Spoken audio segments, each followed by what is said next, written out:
हमारी नजर 7 भारत न्यूज के साथ। नमस्कार, मैं मुकुल शुक्ला, 7 भारत न्यूज संवाददाता। हर पल की खबर पर हमारी नजर। हमारे चैनल 7 भारत न्यूज को लाइक करें, सब्सक्राइब करें, शेयर करें, बेल आइकन प्रेस करना ना भूलें। एक नारा एक नाम, योगी ने बदला यूपी का चुनाव। बटेंगे कटेंगे पर हिंदू आया साथ, यूपी का बदल गया चुनाव। इधर अखिलेश यादव परेशान, उधर वोटिंग के बीच अयोध्या पहुंच गए योगी, कर दिया सपा का समीकरण खराब। चुनाव से पहले 3 घंटे में मस्जिद का सर्वे। चुनाव वाले दिन पुलिस ने बार बार क्यों उठाया महिलाओं का बुर्का। मुस्लिम महिलाओं ने बुर्के में बिगाड़ा अखिलेश का सारा खेल। मुस्लिम महिलाओं की चालाकी ही पड़ गई सपा पे भारी। 26 अगस्त को पहली बार योगी ने नारा दिया था। 20 नवंबर यानी सिर्फ 3 महीने के भीतर ही यूपी में कुछ ऐसा हुआ जिसके बाद समाजवादी पार्टी के नेताओं को यकीन नहीं हो रहा।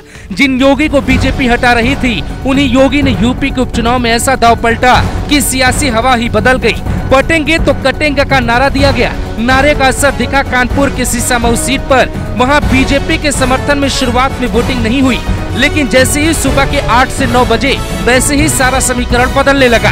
बुर्के में एक लाइन में मुस्लिम महिलाएं इस नारे के साथ खड़ी थी कि न बटेंगे न बटने देंगे, और वो सारा वोट एक पार्टी को दे रही थी। हर बूथ की यही कहानी थी। ये तस्वीरें देखकर सपा को लगा कि सब कुछ ठीक है और योगी को हरा देंगे, लेकिन असली खेल यही बदल गया। बुर्के में लगी मुस्लिम महिलाओं की फोटो वीडियो कानपुर के सीसामऊ में वायरल होने लगी। देखते ही देखते हिंदुओं की लाइन में भी यही नारा चला, न बटेंगे न कटेंगे। इसका असर सिर्फ एक सीट पर नहीं दिखा, मुजफ्फरनगर की सीट पर भी साफ देखा गया। लेकिन सवाल ये है कि योगी अचानक अयोध्या क्यों पहुंच गए। अयोध्या में वोटिंग वाले दिन योगी ने ऐसा क्या ऐलान कर दिया कि उनका वीडियो हर नेता देख रहा है। योगी आदित्यनाथ किसी बूथ पर नहीं गए। अयोध्या में योगी राम का गुणगान कर रहे थे। उधर यूपी की जनता ये साबित कर रही थी कि न बटेंगे न कटेंगे। यूपी उपचुनाव की वोटिंग के बीच सपा प्रमुख अखिलेश यादव ने लखनऊ में अचानक प्रेस कॉन्फ्रेंस बुला ली। सपा कार्यालय में उन्होंने कहा, चुनाव आयोग की इंद्रियां काम नहीं कर रही। आयोग को न दिखाई दे रहा न सुनाई दे रहा, सब बहरे हो गए। इसीलिए इतनी शिकायत के बाद भी आयोग कोई कार्रवाई नहीं कर रहा। उन्होंने मुरादाबाद के कमिश्नर IAS अधिकारी आंजनेय कुमार समेत 10 अधिकारियों के नाम गिनाते हुए उन पे बड़ी गड़बड़ी के आरोप तक लगा डाले।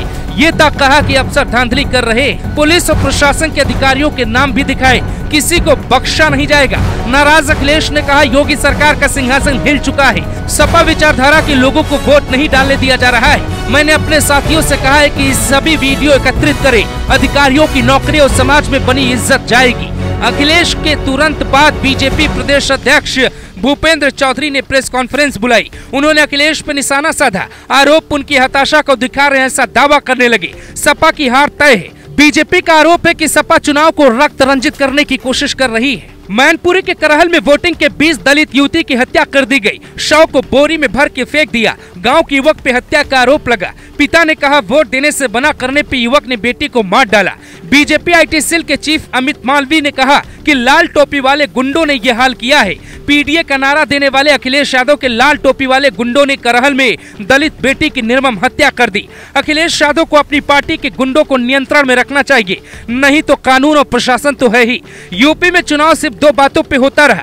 पहली बात थी योगी का नारा, दूसरी बात थी अखिलेश यादव का आरोप। दोनों के आसपास ही जनता अपना काम करती रही। अयोध्या में योगी फरमा रहे थे आराम, इधर यूपी में चला था सियासी घमासान। ये लड़ाई अखिलेश यादव के PDA फॉर्मूले की भी है, जिसके दम पे अखिलेश यादव ने लोकसभा चुनाव में बीजेपी से ज्यादा सीटें यूपी में जीती। उपचुनाव में ये प्रयोग सफल रहा तो 27 तक इसी लाइन पे राजनीति आगे बढ़ेगी। विधानसभा उपचुनाव की 9 सीटों पे 90 प्रत्याशियों के बीच मुकाबला है। सभी 9 सीटों पे बीजेपी SP BSP के 20 त्रिकोणीय मुकाबला माना जा रहा है, लेकिन सीधी टक्कर बाबा और बबुआ के बीच में ही मानी जा रही है। योगी आदित्यनाथ का नारा बटेंगे कि कटेंगे यूपी में हिट हुआ है या नहीं, ये चुनावी नतीजों के बाद साफ हो जाएगा। साथ में ये भी पता लग जाएगा कि अखिलेश यादव के PDA में दम है। हमारी नजर 7 भारत न्यूज के साथ।